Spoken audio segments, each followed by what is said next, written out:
পবিত্র রমজান ঘিরে এক এক দেশে হয় এক এক ধরনের আয়োজন। তবে মরক্কোর আয়োজন বেশ ভিন্ন রকম। অদ্ভুত বিষয় হচ্ছে মরক্কোর অধিবাসীরা কামানের আওয়াজ বা তোপধ্বনি শুনে সেহরি ও ইফতার করে। দেশ জুড়ে তোলপাড়। ওয়ালটন ফ্রিজ কিনে আপনিও হয়ে যেতে পারেন মিলেনিয়ার।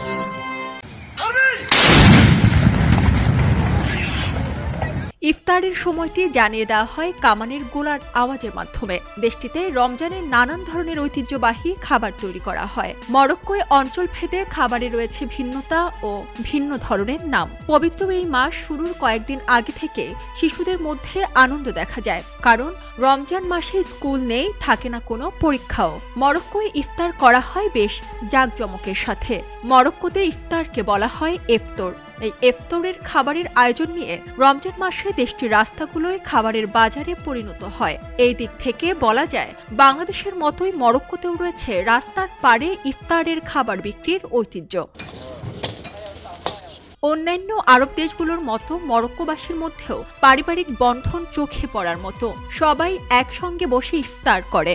ইফতারে থাকে দেশটির ঐতিহ্যবাহী নানান ধরনের খাবার, যেমন রাসেল, হারিয়া, বিওয়াত, ছোট আকারের স্টিল্লা, স্যাল্লো, রিজ্জা, মিসামেন, মালবি, বাখরির, হারসা এবং কুসকুস। তাদের বেশিরভাগ খাবারই আমাদের কাছে অপরিচিত এবং এগুলো মরক্কোর ঐতিহ্যবাহী খাবার। তারা ইফতারে খায় স্যুপ জাতীয় হারিরা, মজাদার ও পুষ্টিকর খাবার। সারাদিন রোজা রাখার পর এ খাবার রোজাদারদের জন্য খুব উপযোগী। এটি তাদের ইফতারেও বেশ জনপ্রিয়। মরক্কোর নাগরিকরা খেজুর আর শরবত দিয়ে রোজা ভাঙার পর ঐতিহ্যবাহী ডালের স্যুপ হারিরা খায়। তার সঙ্গে থাকে মধু দিয়ে তৈরি পাউরুটি, ক্র্যাচেল বা সুজি দিয়ে তৈরি নোনতা ঝুরি রুটি হারসা। এটি ব্রাই আর রাসবেরি জ্যাম দিয়ে খেয়ে থাকেন তারা। সারা জেরিন, খবরের কাগজ। খবরের কাগজ, নিখাত, নির্ভীক, নিরপেক্ষ।